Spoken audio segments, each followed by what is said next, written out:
नमस्कार दोस्तों, मेरा नाम है आशुतोष मांडके और आप देखना शुरू कर चुके हैं डायनामिक इम्पल्शन। आज के इस वीडियो में हम बात करेंगे 4 अक्टूबर 2024 के करंट अफेयर्स की।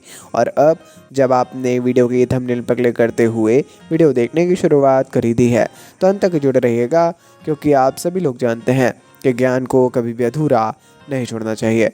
इसी बात के साथ हम शुरू करते हैं आज के इस वीडियो को आज की पहली जानकारी के साथ। चलिए जी, शुरू कर रहे हैं हम वीडियो को। जुड़े रहिएगा अंत तक। कोई भी कन्फ्यूज़न हो तो तुरंत कमेंट डाल दीजिएगा एक, है ना। चलिए, पहली जानकारी बहुत ज़रूरी है। तो भारतीय खो खो महासंघ ने अंतर्राष्ट्रीय खो खो महासंघ के सहयोग से 2025 में भारत में खो खो विश्व कप आयोजित करने की योजना का खुलासा किया, ऐसी घोषणा की है। देखिए, एक बहुत बड़ी घोषणा है। भारतीय खो खो महासंघ ने जो है अंतर्राष्ट्रीय खो खो महासंघ के सहयोग से 2025 में भारत में खो खो विश्व कप आयोजित करने की घोषणा की है।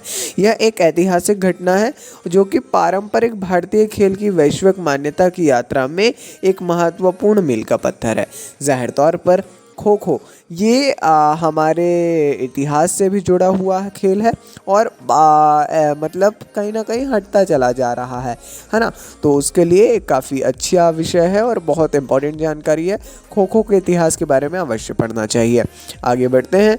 प्रधानमंत्री श्री नरेंद्र मोदी ने महात्मा गांधी जी की जयंती के अवसर पर झारखंड के हजारीबाग से धरती आबा जनजातीय ग्राम उत्कर्ष अभियान की शुरुआत की है। ये एक राष्ट्रव्यापी राष्ट्रीय स्तर का अभियान है। धरती आबा जनजातीय ग्राम उत्कर्ष अभियान केंद्र सरकार के योगदान के साथ में इस योजना का कुल परिव्यय हो गया है करीब 80 करोड़ रुपए, माफ़ कीजिए 80,000 करोड़ रुपए, है ना। 79,156 करोड़ रुपए है, अगर मैं सही हूँ तो। नहीं तो जो स्क्रीन पर आपको दिख रहा होगा वो सही ही होगा, है ना। तो ये एक अमाउंट है, उसके बारे में आपको ज़रूर थोड़ा पढ़ना चाहिए। अमाउंट के बारे में नहीं, इस अभियान के बारे में तो पूरा आपको समझ में आ जाएगा, है ना, क्योंकि इसका नाम और ये जो विशेष टॉपिक है इसीलिए इम्पोर्टेंट है। आगे बढ़ते हैं।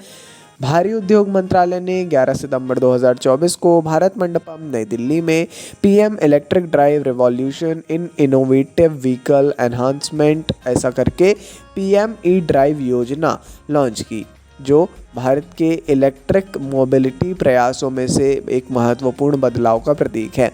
2 वर्षों के लिए 10,900 करोड़ रुपए के वित्तीय परिव्यय वाली इस योजना का लक्ष्य ईवी अपनाने में तेज़ी लाना और 2070 तक शुद्ध शून्य उत्सर्जन के लिए प्रधानमंत्री मोदी के दृष्टिकोण के अनुरूप देश भर में महत्वपूर्ण बुनियादी ढांचे का निर्माण करना है। जाहिर है कि ये बहुत ज़रूरी जानकारी है, इसको देखते ही समझ गए होंगे आप भी, है ना।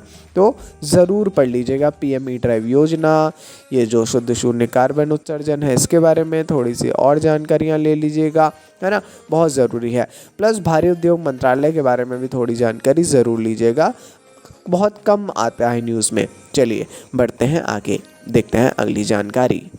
तेलंगाना में महिला उद्यमियों के लिए पारिस्थितिकी तंत्र को और मजबूत करने के लिए एक अभूतपूर्व पहल में नीति आयोग ने तेलंगाना सरकार के सहयोग से महिला उद्यमिता मंच का पहला राज्य अध्याय लॉन्च किया, जिससे वीई हब नोडल संगठन के रूप में कार्यरत है। देखिए, तेलंगाना में जो है महिला उद्यमियों के लिए एक नया पारिस्थितिकी तंत्र और बनाने का और इसको और मजबूत करने का ऐसा निश्चय किया गया। तो नीति आयोग ने जो है तेलंगाना सरकार के सहयोग से महिला उद्यमिता मंच का पहला राज्य अध्याय लॉन्च किया। विभिन्न क्षेत्रों में महिला उद्यमियों को बढ़ावा देना और उनका समर्थन करना, उन्हें उनके व्यवसाय के विकास को बढ़ाने के लिए संसाधन, उपकरण और मजबूत नेटवर्क प्रदान करना इसका मुख्य उद्देश्य है। काफ़ी जानकारी हमने दे दी थी, पर्याप्त है। आगे बढ़ते हैं। ये तो एक बहुत ज़रूरी जानकारी है। इज़राइल के विदेश मंत्री कॉट्स ने हाल ही में एक ऐसी घोषणा की है कि उन्होंने उनकी सरकार ने, इज़राइल शासन ने संयुक्त राष्ट्र के जो महासचिव हैं एंटोनियो गुटेरेस, इनको इज़राइल में एक अवांछनीय व्यक्तित्व घोषित करने और इज़राइल में उनके प्रवेश पर पूर्णतः प्रतिबंध लगाने का निर्णय लिया है। जी हाँ, इज़राइल ने संयुक्त राष्ट्र प्रमुख जो हैं, महासचिव का पद होता है वो है एंटोनियो गुटेरेस, इनको इज़राइल पर ईरान के मिसाइल हमलों की निंदा करने में विफल होने के लिए प्रवेश पर प्रतिबंध लगाने की घोषणा कर दी है। काफ़ी ज़रूरी जानकारी। बढ़ते हैं आगे। इटली की प्रधानमंत्री एक्चुअली जियोर्जिया मेलोनी ने मध्य पूर्व में बढ़ते संकट पर चर्चा के लिए G7 नेताओं की बैठक बुलाई।